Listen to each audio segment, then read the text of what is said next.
The next city release has been announced, and it is Queens Borough in New York City. Very, very exciting news. In this video, I'm going to be talking about my thoughts on the release and a little bit of analysis on what I think the impact of the release of Queens is going to have. How's it going, everybody? This is Radishhead, and welcome back to another episode of Upland Analysis. I want to start this episode off, as always, by thanking my executive level channel members, Bad Frog, Mitrigno, and Monopoly Mike. You're all so great. Thank you so much for your support of the channel. I also want to remind everybody that there is going to be an auction tomorrow as of the time of recording, Sunday the 10th of April at 7 PM British Standard Time. If you just want to watch and tune in, it's going to be here on the channel. If you want to be bidding on properties in the auction, you need to get onto the Club Radish Discord server. There's a link in the description. You've got to fill out a short form just to verify your account, and then you can be bidding on some amazing properties. We've got rare collection properties, we've got apartment blocks, we've got some crazy stuff. So if you want to get involved in that and let Upland know that it doesn't just have to be their live streams for the auctions that have to be popular, we can do it too. So I'm looking forward to seeing as many of you there. It's going to be really fun. Right, so Queens, wow, it's actually coming up very soon. It's Tuesday is the stress test, and this coming Wednesday is the full release at 8 AM Pacific time. So that's not long to get over there and prepare for the release. Of course, one of the main things that people love to see in preparation for a city release is my collection predictions. We only had the announcement for Queens like yesterday, so I've been doing some research on the city today. And I'm going to be ready to release a video on my collection predictions on Monday. So tomorrow is the auction, and then Monday is my collection predictions ready for the stress test on Tuesday and the full reveal of the city on Wednesday. So please keep an eye out for that one. Because of course, Upland have already confirmed that Queens is going to be released as a vanilla city, which pretty much every city recently has been released as vanilla, which I'm cool with. I was one of the original Vanilla Gang members. For those of you who aren't aware, of course, vanilla city releases mean that the city releases, you get to mint up stuff, and then a week after the opening of the city is when they show what is a collection. So initially, you're just minting on informed speculation about what's going to be a collection, whereas a standard release, which I don't think we've seen since Kansas City, it was a long time ago, you actually know the collections going in. I was never a fan of standard. I think Upland probably makes less money in a standard release, and it just makes the city releases less exciting because you either get the collection or you don't. Whereas with a vanilla release, it opens and then anything could be a collection. So people love speculating, and I love speculating too, which is why I'm going to be releasing that collection predictions video on Monday. Of course, we're going to be having between 16 and 22 collections as part of the Queen's release, which I think is quite a few. So if you're minting in some of the higher demand areas, I think there's a pretty good chance you're going to land on a collection or two, which is always exciting. Let me show you on the map exactly where we're going to be. So this is New York City, and you'll notice there is a fairly conspicuous gap here for people who are semi-familiar with the city, and this of course is the Borough of Queens. Geographically, it is the largest of the, is there 5 boroughs? 1, 2, 3, 4, 5 boroughs of New York, and it kind of goes all the way, so I don't know if you can even see my mouse cursor, but it sort of goes all the way along here, along this border here, and then it also encapsulates, is this Long Island? I think it is, and it sort of goes up here. So it's big. It's a big borough, but most importantly, in my opinion, it's the final piece of the New York City puzzle. And I think psychologically, that actually means quite a lot. Because when Staten Island was coming out, or more recently when Bronx is coming out, it's like, yeah, we love it. I want to buy up in New York City. It's a great place to be. But there's always that slight feeling in the back of your mind, or at least for me, that this wasn't the final form of New York City. So no matter how much property you owned in Bronx, there was still a chunk, like a big chunk, still to be released. When Queens is released, that's it. This is the last chance that people have to get in on New York City. It's almost like when Los Angeles was split into North and South. It's not until both sides of the city were released that people could really start, buying up floors and speculating on certain areas. You didn't have the full picture. Once Queens is out, we're going to have the full picture of the situation in New York. And from there, people can start to make decisions about which bits they want to buy up or all of that. I really do think that the release of Queens will be very important for this region as a whole. And just as a quick comparison, I loaded up my favourite housing analysis site here, towncharts.com. And they say, and these numbers never 100% match up with Upland's numbers, but it's a good way to compare cities if you're using the same website. In the Bronx, they say that there's 526,000 housing units. In Queens, it's 855,000. So that's actually a pretty significant difference. That's about a 50% increase in the number of available properties. And then if we scroll down to price distribution, in the Bronx, it seems to range from about 300,000 to about 750,000. In Queens, it's closer to 400 to 750,000. So it's 50% more properties than Bronx, and those properties are more expensive on average. So, of course, Bronx quite famously sold out in a day, I believe, but it was a different market environment in my opinion. There was absolutely masses of pent-up demand for new city releases back then. There was a lot of UPICs flowing around. Upland was on a bit of a high, and Bronx really took the brunt of that. It just minted out immediately. I don't think Queens is going to mint out quite as quickly as the Bronx. However, as I said, it's the final piece of the New York City puzzle, and it's still New York City, right? So it might not mint out in a day, but it will mint out in less than a month. I'm pretty sure of that. I'd be surprised if it took more than 2-3 weeks for Queens to mint out. And if there are a bunch of players back there who've been slowly liquidating elsewhere, I wouldn't be that surprised if it minted out in a day. It's New York City. I'd be a bit surprised, but I wouldn't be like, what is going on? I get it.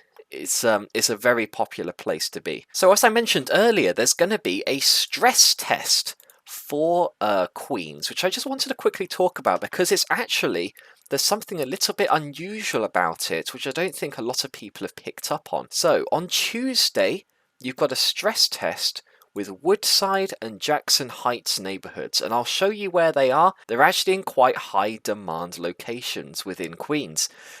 So that's on Tuesday, and then on Wednesday, all of Queens will be released.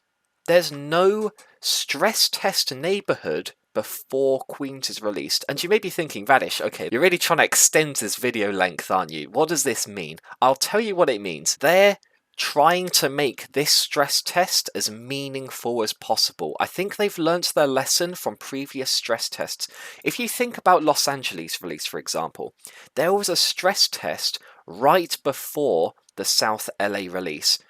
I don't think that many people actually participated in it, because in order to participate in a stress test, you've got to move your block explorer somewhere that you don't really want it to be.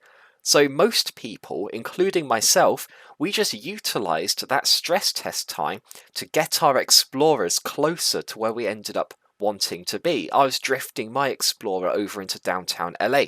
However, with the Queens release, there's two things going on. First of all, the stress test neighborhoods in Woodside and Jackson Heights. Now, this is a bit of a sneak peek for my collection predictions video, but Jackson Heights and Woodside are right here, up in the northwest of the borough, where my mouse is circling, and areas around here are some of the highest demand stuff in the borough. Astoria, Long Island City, very high demand. Hunters Point, very high demand. Corona, very high demand. It's bang in the center of exactly where you want to be. So there's not really that conflict of interest. It's not like you're having to mint properties somewhere that you don't want to be. Every property that's going to be minted in here is going to be a fantastic launching point for somewhere that you do want to be, because this part of the city is where everyone wants to be. And secondly, by having both stress tests on Tuesday and not having a single one on Wednesday before the release, that means that there's absolutely no reason not to participate in this stress test. This is going to be the stressiest stress test that you've ever seen. Everybody's going to be here because it's basically like a mini city release. There's literally no reason not to. In fact, you're harming your prospects in Queens if you don't participate in this stress test. So Upland, they know what they're doing. They finally figured it out. This is a genius move, and I'm hoping that they've done this intentionally, and this isn't just some weird coincidence. I put more faith in Uplands than that. I do believe they figured out how to get people to participate in this stress test by making them the day before and making them in areas where people actually want to be. So well done, Upland. I think they might have cracked the stress test formula. Let's see if the game itself holds up, because it's going to be really busy. There's going to be thousands and thousands of people all minting up in this small area. I think if the game can hold up on Tuesday for the stress test, there's a lot of hope for the full Queens launch and for future releases after that. In terms of my own strategy for Queens, which I like to share with people, obviously I'm going to be sharing my collection predictions on Monday, but in terms of a general strategy, I'm going to be treating it more similar to how I treated Bronx than LA or Detroit. And you may be thinking it's a bit weird grouping of LA and Detroit together, but both of those cities were very large and were very slow to mint out for differing reasons. Detroit, obviously, because it's mostly FSA and the minting process is more dependent on the influx of new players. LA was very slow because it was very, very expensive. They were sort of weird outliers. Queens is going to be quite similar to the recent Bronx release, and even though it may be 50% bigger, even though it may be 20% more expensive, it's still New York, it's still reasonably priced, it's not like LA style. Therefore, I'm going to obviously focus on my areas that I think are going to be collections. But overall, once I'm done with those areas, I'm going to go around and mint anything that looks like a reasonable price. Anything that's like sub 10k upix, I'm just going to mint it. Because as far as I'm concerned, all of those properties, they probably will mint out in a day. And you can flip those pretty easily for a 20-30% profit. That's what I'm going to be doing anyway. For those who want to hold on to those properties, I think Queens could be a pretty good treasure hunting area. It's going to be a tier 2 treasure hunting map. It's not it's fairly big, but it's not absolutely massive like Chicago or LA.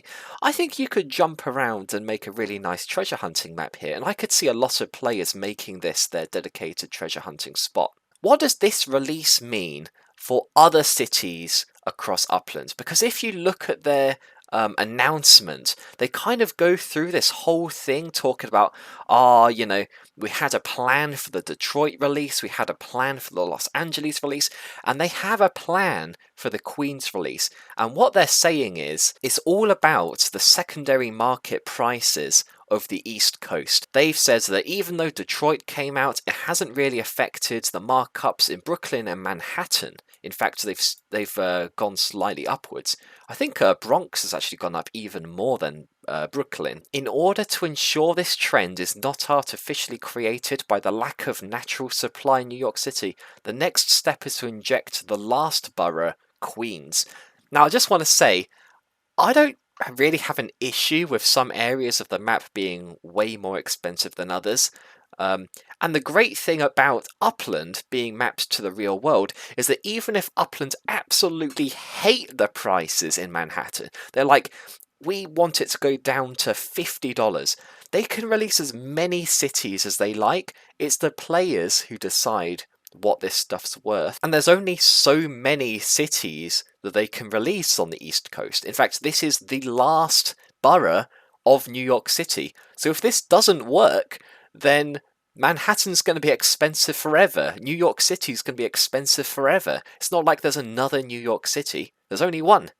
So that's what I love about Upland, is that there's only so much that the guys in charge can actually do to manipulate the prices, and clearly they seem to have some interest in making the prices a little bit more moderate. Although I do want to flag that they've slightly changed the tone in this, because previously they said it was concerning that Manhattan was too expensive, and now they're basically just saying they've noticed that Brooklyn and Manhattan are still going up. They want to make sure this trend isn't being artificially created by a lack of supply. I'll be honest, I'm not 100% sure if that's just a change in the way they've decided to broadcast that message, because they did get a lot of flack from people saying, hey, I've just bought a bunch of stuff in Manhattan. Can you stop saying that we're concerned about how expensive it is here because it makes us nervous? And they basically said, yes, we'll be more careful about the way we word this in the future. They didn't say we're going to change the plan. They just said they were going to change the way they were wording it, which is exactly what they've done here. Do I think it's going to work? I think in the short term, I was going to say no. But I went on UPX Land. This is the Manhattan floor price graph, and to be honest, it's actually been struggling a fair bit over the past couple of months, with the LA release and the Detroit release. There just is less UPX floating around in the economy. You can see that after the Queen's announcement happened, we dropped from 140,000 floor to 125,000 floor to 120,000 floor. Now, this isn't representing a lot of properties. In fact, I think there's only one property for 120,000 in Manhattan. It's basically the size of a dustbin, but it's a dustbin that's in Manhattan, so it's worth something. And the fact that people are clearly liquidating means that this city announcement has had an impact. There's no denying that. This is the San Francisco prices. It saw a real resurgence. It was struggling. It was like sub 30k for a while. And then it started trending back up. We're looking at 35k. It rocketed to 45k. So San Francisco is still alive and kicking. But there's after that, it just kind of crashed down to 40k, and then since the Queen's announcement, 35k, 33k. Is it going to go back to sub 30k prices? I don't think Queen's has that level of influence. It could do. It might very briefly go below 30k. If it does, I'm going to be buying that. Finally, Los Angeles. I've got absolutely no idea what's happening in this graph here. But Los Angeles has been very stable, but that's because ultimately the floor is still being minted. It was trending up a little bit, hit 8,000. Queen's announcement happens, it drops from 8,000 to 7,000, which as a percentage is quite a significant drop. I think it's fair to say that is a direct result of the Queen's announcement. I'd recommend that people don't liquidate too aggressively for Queens. You don't need a massive amount of UPX. If you don't have any UPX, honestly, just put $100 into the game. Get 100,000 UPX, that's all you need. And you can, double your money pretty easily. Obviously nothing's a guarantee in Upland, but if you're minting sensibly, there's a real possibility of achieving that. I think at these prices, especially Manhattan, if you're selling in Manhattan for less than 150,000, honestly, in order to get in on Queens, what are you doing? You should be... I get that not everybody has all the UPX, but if you have properties in Manhattan, I feel like you should have properties elsewhere, which is why I always speculated that releases like this wouldn't have a massive impact on the Manhattan floor. But hey, maybe people already have liquidated all the other stuff and now they're selling their Manhattans. I don't know. But I'm certainly not selling my Manhattans, I'm not selling my LAs, and I'm not selling my San Franciscos as aggressively as I'm seeing other people do. Having said that, I am very excited for the Queen's release. I want to give a quick shout out to my channel sponsors, Bad Frog, Mitrigno, Monopoly Mike, and Tushar Singh.